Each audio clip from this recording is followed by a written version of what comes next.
Hello and welcome to another podcast. My name is Stephen. I'm here with Neil and Poppy, and we are going to go into about AI, how we plug in our previous videos from last year and podcasts to help create a very knowledgeable, strong content RDQ. And I believe that we have some of the results from last year today with our script, and I believe from hearing it, it wasn't as strong as it's getting there, but it is currently on more of a how-to, isn't it? Yeah, well, that was the original plan. We went through, we did all the, I would say, dirty work last year, which was to create like blocks of content-rich videos. They would have followed 8 categories, 8 classifications, and then we'd have done a variety of videos within it. So I think we did a total of, was it 55 videos or something like that? Something like that. Yeah. A lot of work. A lot of them. And obviously we're not professionals in the delivery of that. So I would say that we veered towards trying to cover all of those bases at that time. Yeah. We did have the how-to style, and the how-to style would basically cover as many of the points that we wish to raise, but putting it out there for engagement metrics for the general viewer. Yeah. But there was a bigger project at work. And that bigger project was that what you were doing is you were creating a knowledge base, a content-rich base for future agentic framework to swarm all over and work out what it was that you did and what you wanted to do and how you wanted to do it. And that's done now. That was achieved last year. It may not have been pretty viewing. No, I don't think so. I certainly didn't feel, you looking at it from a videographer, did you feel it was pretty? I felt that through watching the videos and going through it, I still think that from last year there was some improvements that could have been made. But as you mentioned, it is just starting from you haven't done this before. Okay. Would you say it was pretty? No. Do you look at those videos from last year and take them with pride? I've not watched a single one of them. Okay. I have watched 1 or 2 of them, and I go, you know what? I have a very optimistic, very positive outlook on things. You might say too much so. You would prefer... No, it's just, I don't know, it's just not something I want to look at. They could be the best. We could be professionals, and I just still don't think I would want to watch it. I just don't like watching myself on camera. That is maybe then the challenge, isn't it? If I can get you at the end to go, oh my goodness, I look great, sound great, feel expert, feel like a professional, I could watch more of myself.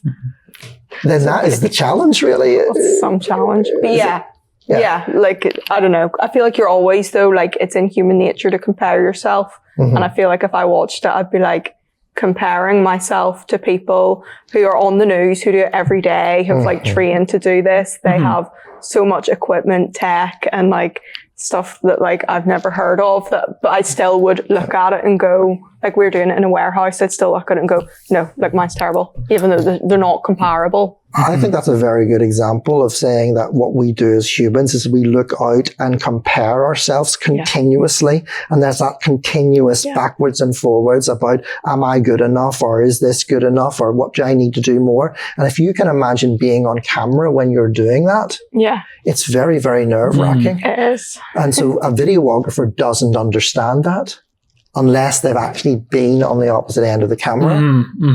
Maybe the best thing for videographers to do is walk in somebody else's shoes for a short period of time and see how difficult it is, because then maybe collectively you would create a formula or a protocol which would actually work for both parties. It's what we would say in answer to that is the summarization of it would be, we don't watch ourselves on those first videos, and what we are hoping will be able to happen is that we'll get to such a standard whereby not only will we watch ourselves, we will be comfortable watching ourselves, and we'll be able to say happy with the outcome, and therefore teach the AI to produce more of what we are happy with. Yeah. And what we're comfortable with. Like, I think there'll be a learn it, like a back and forth. Will we be like, no, like, to amp our personalities, then we'll be like, no, that's too much, take it back down. And there might be a bit until we're like comfortable with how it will assist us in becoming like the best versions of ourselves. That's nicely summarized. So do you think that with what we're doing now, with the applications of these videos that we made to be produced with these here autocues, do you feel that it will help with any future projects that we're currently producing or working on? Yeah, the thing about it is that everything can be, once you have like a program, once you have a protocol that you're working towards, once you have like a plan that you're going towards, you can basically put that into its own box. And you can define within that box the outcomes that you want. You can define the resources that you require, and you can set the tools and whatever that you want to make it happen. You can then take that and move it into another protocol to help somebody else. So say, for instance, one of the outcomes that we are looking for here is to create an auto cue version of our best representations of an engaging video. Yeah. That people's going to enjoy watching, that people's going to go, they're going to like it, they're going to comment upon it, they're going to find it interesting and engaging. And if that's what you're looking to do, and you're creating a caption for us to get better at the delivery of it, which is probably 40% of what is people find engaging in a video, then you can take the outputs from that, which is, say, an auto generator to produce the context from that, and place it into another context protocol to help another member of staff or another person that maybe needs a prompt or whatever they're under camera. I think probably that for us as like two individuals doing this together, that one of our biggest fallbacks and places where there's room for improvement is the engagement. And while we've naturally progressed over the past year, like, we are getting them quicker, they're snappier, we're more to the point, where last year we just kept talking. So I think we have done it naturally, but I think that these videos these auto cues will help us become more engaging. Yes. And it'll take our best bits and it will see what both of our strengths are, and it'll like run with that. And maybe we don't see them as strengths, but if we also feed the AI with like what best practice is, what people who we look up to and watch like on the news or like every day, that it'll see little parts of that in both of us, and it'll push that and run with that and put that on the forefront. And then as well, if we have the auto cue, we'll not be worried about what we have to say, because it'll have done that in our own voice, and we can work on the personality and like do that more naturally. I think that creates a formula. Yeah. It's a formula for you and me to be able to generate engaging, useful content, not helpful content, which is what lots of people are trying to do through a platform, but genuinely useful content for our organization, for our customers, and for us as humans. We put that into a formula, then we can automate that, we can syndicate that, and that's really one of the primary, not the primary, but like 3 different desirable outcomes of what we're doing here.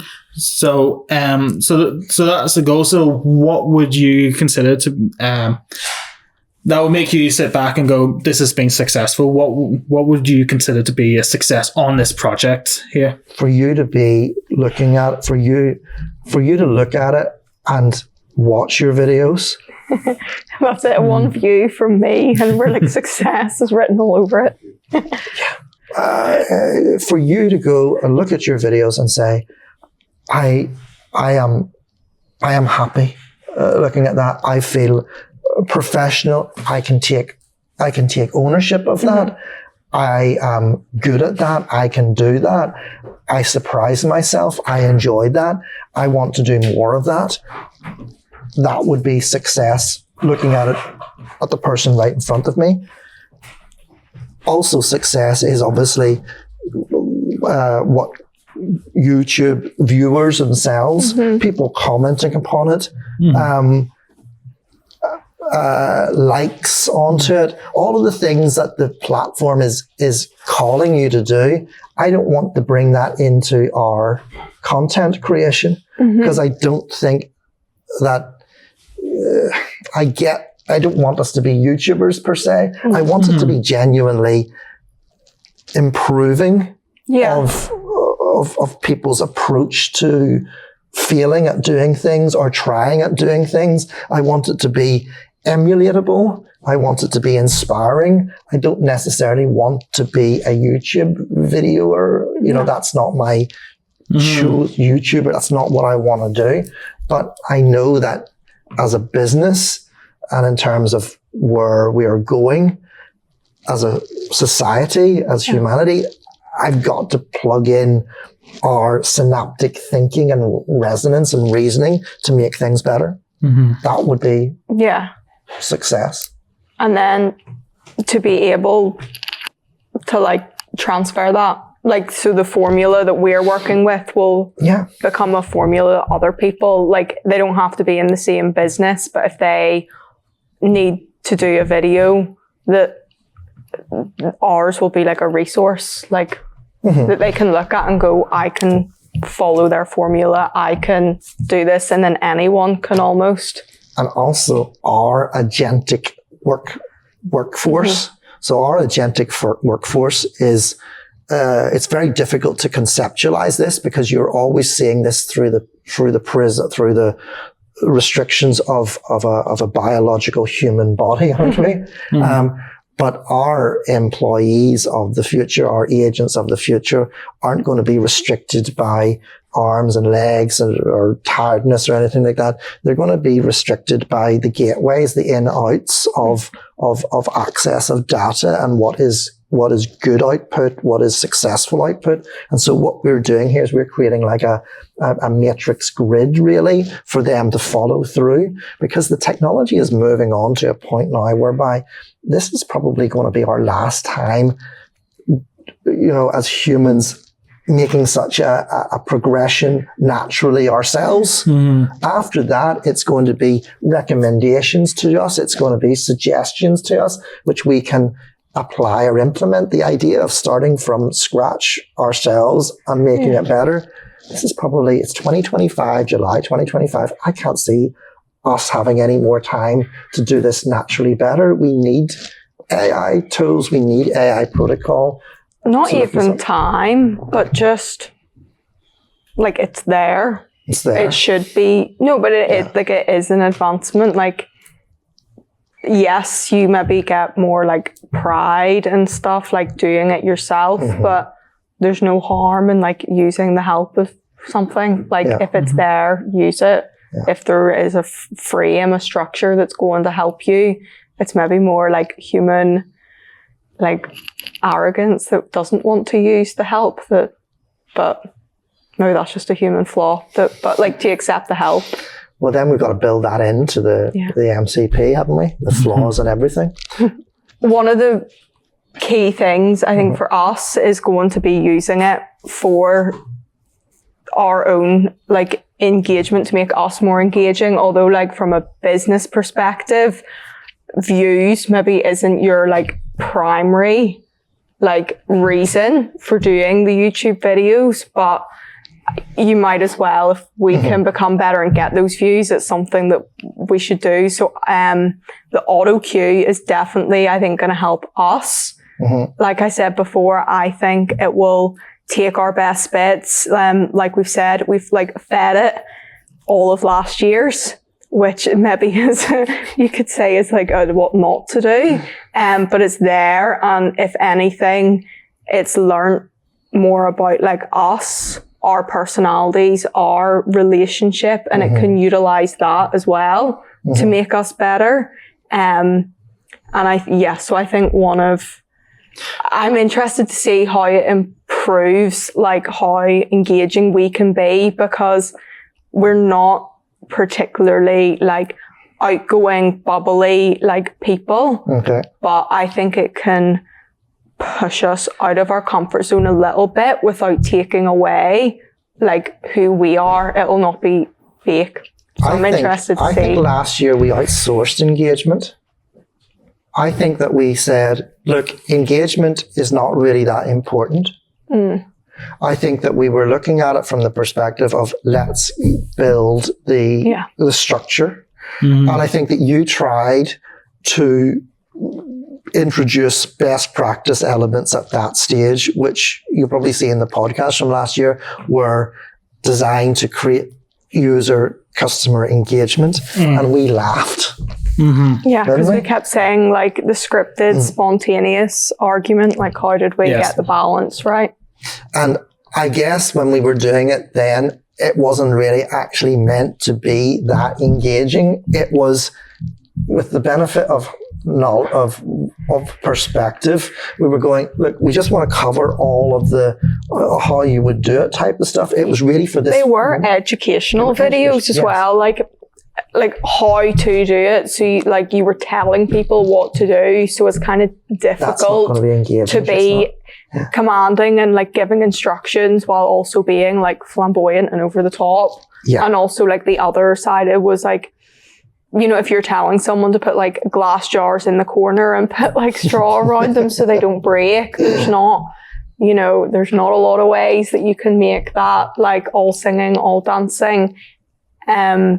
So what we're talking about here is that it wasn't just our fault. It was a stepping stone towards this. Yeah. There is a process involved in building a model. Yeah. Obviously, there is a protocol that we are in place trying to implement. And what we were doing last year was that we were simply putting the building blocks in place in terms of a how-to. And the advantage of that is that this time around, we're able to refer back to that. Yeah. We're quite comfortable saying we've uncovered every stone, haven't we? We've shown how to do something. Now we're going on to the next stage of the formula that we are delivering again through the public realm. Yeah. And it's that publicity, using the customer, using the viewer as the barometer or the metric of what is engaging, is how we are sort of helping to learn to apply a formula for the agents to in the future come back and help us not iteratively be better in the future, but take us from where we are now and make us better in the now. Yeah. Okay. So this year, as we do these videos, you can see as we're not trying to cover all of our bases. We're trying to create like a mini pyramid, so to speak, of this is us starting it. And this is us, after a warm up. This is us levitating.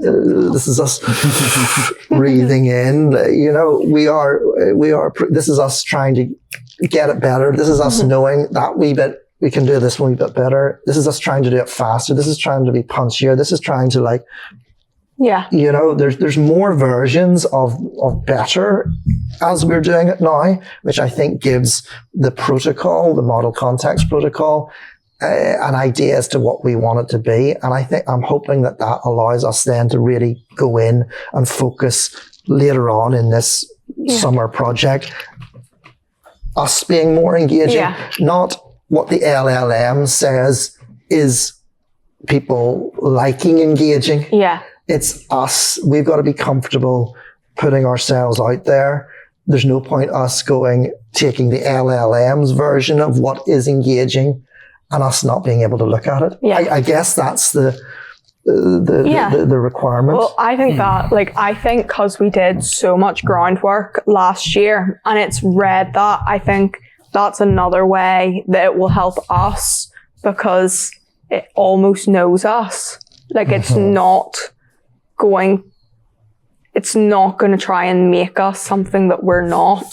Okay. It can push us to be better versions of ourselves, but I don't think it will throw like a script at us that's something completely out of our comfort zone. That's going to be something that would be like a different person coming in and doing it. It will have a knowledge of how we speak, how we interact, and it will utilize that. So it will, it will make us more engaging, but it will make Neil and Poppy more engaging rather than just anyone reading of a script. So you're optimistic? If it's as good as you say it is, yes. I'm hopeful. Are you more optimistic now than you were at the start? Having looked at some of like the first drafts, they're not bad. Like there is like, no, like there's room for improvement. But like, I think the more we feed it of us, and like the ones whenever we feed this MCP, like the ones from last week and like the podcast, and like the more we feed it of us, it will get to know us better, and it will give us attainable goals like through the scripts, if that makes sense. Yes, it completely makes sense. It's very interesting to hear the way that, you know, in this podcast, because that's why we're doing it here now. It's like a future sort of human in the loop. This is how the videographer is seeing the MCP, the application of it, what we're doing here. This is how the female lead, you know, with your personality sees it, and the key things that you want to bring out of it. This is your chance to sort of put that into the context protocol, and then me looking at it from a male lead and a commercial aspect. I also think that because last year we'd never done it before, like we were so focused on what we were saying. But I think whenever we're going to be able to like shut that part of our brain away, because it'll be in front of us, there will be more charisma naturally between us. Because like we won't be thinking like, oh, and like, because we were packing them as well, and we had a lot going on with our hands, like, and I was like tying ribbons and stuff. I was like split concentration, where because that's taken away, I think that naturally will help as well. Yeah, that's a human thing. As you spend time together as well, you sort of understand when somebody else is nervous about something, or when somebody else is comfortable on something, whatever, and you support that aspect of stuff. So that's interesting. So we'll go on here to my, I think I've sort of, in the context of you putting your points out, I've put my raised points, but if I just summarize them for the purposes of the this isn't really like a podcast for people to be entertained with in the now. This is really for our future selves. And if somebody finds some sort of value in terms of that documented record keeping, it's not really very cleaned down or condensed down, or it's really for maybe future people to come along and say, I feel the same challenges, I feel the same troubles, I feel the same difficulties or whatever. Because I think what we're doing is applying a very, very new theory. And even whenever we off camera were talking about this, we were talking about how you see the AI and what you're currently using it for. And I think there was something there I read this morning, 73% of people was just using Chat GPT as a search engine. And you would say that exactly refers to I'm in that percentage, yes. And you said I'd yes, say but at home, yes, but then I do try and like utilize it for like my other work. But like at home, I would use it for like stupid stuff, just to like ask it questions. So you've transitioned across there, but you've got a little bit more experience from feeding in, what was it, like a mini context protocol in terms of examination questions?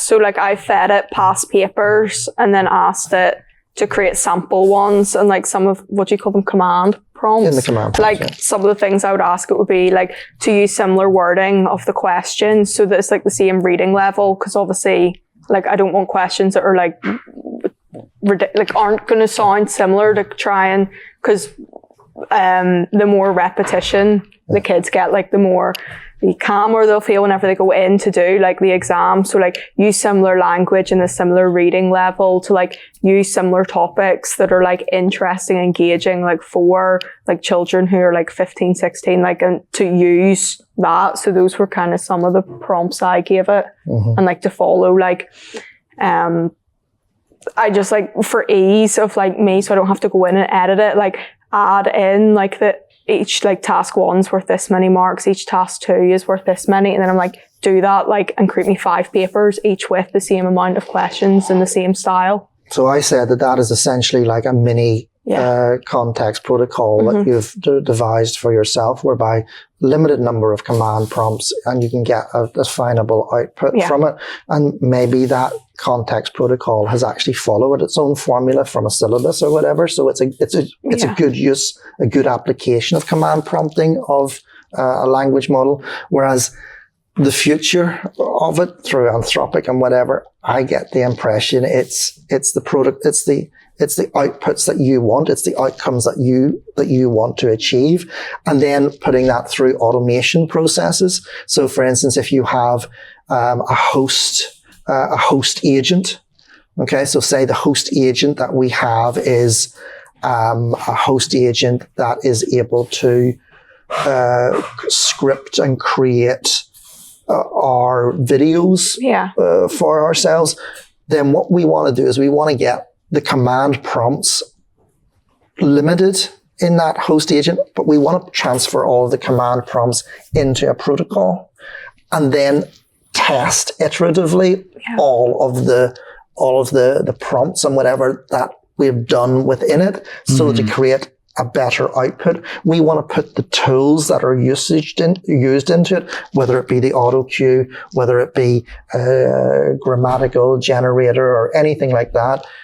We want to use all of these modern tools and place it within the protocol. But the resources that we need fundamentally are human resources. They are us struggling, our problems, our feedback onto it, us getting better and feeding in that explanation as to what makes us feel comfortable, so that the output as it goes through all of the automations is something whereby we're going, I can see myself saying this. This helps me. This gets all of the talking points out that we want. And this allows us to project ourselves in a delivery mechanism that can feed back into the protocol and then teach agents agentically to do it better, to a point whereby we can probably detach ourselves away from it and think conceptually about how we want to make ourselves come across and sound better internally for our own desires of what we want. Does that, that's sort of how I imagine what we're doing. The vision for it is to not to ever be out, a human in the loop to ever be out of it, but to be able to leave it, having felt that we've done the best that we can with it, and move on to the next thing that we want to achieve with our own biological lives, and let the AI carry on us iteratively. And if we want to upload it or update it, then we can always come back in as a future version of ourselves to upload that program, rather than feeling that's our duty and our job to do. I'd agree. You like that summary? Very interesting. Okay, we will wrap it up then.